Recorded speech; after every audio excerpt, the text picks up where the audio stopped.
خدا کرے ذکر مصطفیٰ نہ کرے، ذکر خدا کرے ذکر مصطفیٰ نہ کرے، میرے منہ میں ہو ایسی زبان خدا نہ کرے۔ السلام علیکم فرینڈز، کیسے ہیں آپ سب لوگ؟ امید کرتے ہیں بالکل ٹھیک ٹھاک ہوں گے، اپنے گھروں میں خوش ہوں گے، آباد ہوں گے۔ اللہ تعالیٰ آپ سب کو سلامت رکھے اور آپ سب کو موسٹ ویلکم دل کی اتھاہ گہرائیوں سے ہمارے چینل سنا جان ڈیلی روٹین پر۔ تو فرینڈز، آج کی ویڈیو بہت ہی خوبصورت ہے آپ لوگوں کے لیے۔ اس میں ایک شخص کی محبت کے بارے میں ذکر کیا گیا ہے جو کہ وہ آپ صلی اللہ علیہ وسلم سے محبت کرتا تھا، کہ ایک دفعہ کا ذکر ہے ایک شخص آپ صلی اللہ علیہ وسلم سے محبت کرتا تھا جس کا نام جامی تھا۔ تو وہ ایک قافلے کے ساتھ آپ صلی اللہ علیہ وسلم کے روضہ مبارک تک اس نے جانے کا فیصلہ کیا کہ میں وہاں پر جا کر دیدار کروں گا ان کا۔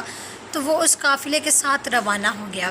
جب وہ قافلہ رات کو رکا، ایک جگہ پہ اس نے قیام کیا اور قافلے نے اپنا جو ان کا سفر تھا، کافی دن لگے ان کو پہنچنے میں۔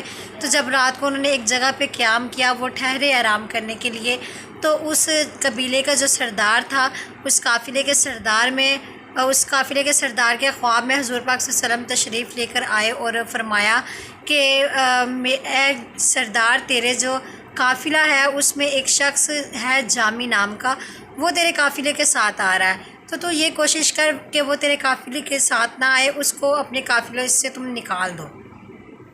اس شخص نے کہا ٹھیک ہے۔ تو جب صبح ہوئی تو لہٰذا اس شخص نے اس شخص سے بولا جامی سے کہ تم میرے قافلے سے نکل جاؤ، تم ہمارے قافلے کے ساتھ وہاں پر نہیں جا سکتے۔ اس نے اس کو نکال دیا۔ اس طرح سارا دن ان لوگوں نے سفر کیا۔ جب رات کو دوبارہ قیام کیا، آرام کرنے کے لیے رکے، تو پھر اس شخص کے خواب میں حضور پاک صلی اللہ علیہ وسلم تشریف لے کر آئے اور فرمایا کہ وہ شخص ابھی بھی تمہارے قافلے کے ساتھ ہے۔ تو اس نے بولا کہ حضور پاک صلی اللہ علیہ وسلم، میں نے تو اس کو اپنے قافلے سے نکال دیا تھا اور میں نے اس کو دیکھا بھی نہیں ساتھ آتے ہوئے، تو آپ کہہ رہے ہیں کہ وہ ہمارے ساتھ ہے۔ تو حضور پاک صلی اللہ علیہ وسلم نے بتایا کہ فلاں جگہ پر اس جگہ وہ چھپا ہوا ہے اور وہ تم لوگ کے ساتھ جا رہا ہے۔ اس شخص نے پھر اس جامی کو اپنے قافلے سے نکال دیا۔ تیسری رات حضور پاک صلی اللہ علیہ وسلم، وہ جو جامی تھا، جب اس کو نکالا گیا تو وہ بہت زیادہ دکھی ہوا کہ میں آپ صلی اللہ علیہ وسلم سے اتنی محبت کرتا ہوں، اتنی دل لگی رکھتا ہوں، تو اس کے باوجود میں ان کے روضہ مبارک تک نہیں جا پا رہا۔ وہ بہت مایوس ہو گیا۔ تیسری دفعہ جب شخص نے رات کو قیام کیا تو دوبارہ پھر حضور پاک صلی اللہ علیہ وسلم آئے، فرمایا اب بھی وہ تمہارے قافلے کے ساتھ جا رہا ہے، لہٰذا اگلے دن اس کو دوبارہ نکال دیا گیا۔ وہ مایوس ہو کر چلا گیا۔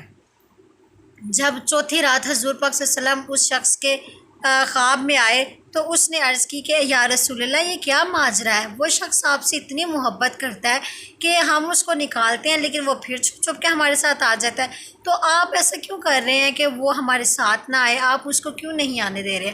تو تب حضور پاک صلی اللہ علیہ وسلم نے فرمایا کہ وہ شخص مجھ سے اتنی محبت کرتا ہے، اتنی دل لگی رکھتا ہے کہ اگر وہ میرے روضے تک آ جاتا نا، تو اس کا جو ادب و احترام کہ اس کا استقبال کرنے کے لیے مجھے خود اٹھ کے آنا پڑ جانا تھا۔ اس شخص کی محبت مجھ سے اتنی پکی تھی، اسی لیے میں نہیں چاہتا تھا، میں یہ نہیں کر سکتا تھا، تو میں نے اس شخص کو یہاں سے روانہ کر دیا۔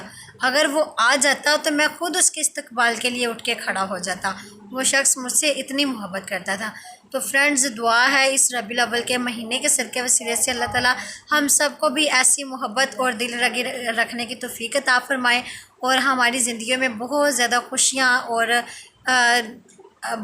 خوشیاں عطا فرمائے ہمیں، اور ہمارے رزق میں برکتیں عطا فرمائے اور ہم سب کو سلامت رکھے۔ اور نیکسٹ ویڈیو میں ملاقات ہوگی آپ لوگوں سے، تب تک کے لیے حافظ۔ اللہ آپ کو رحم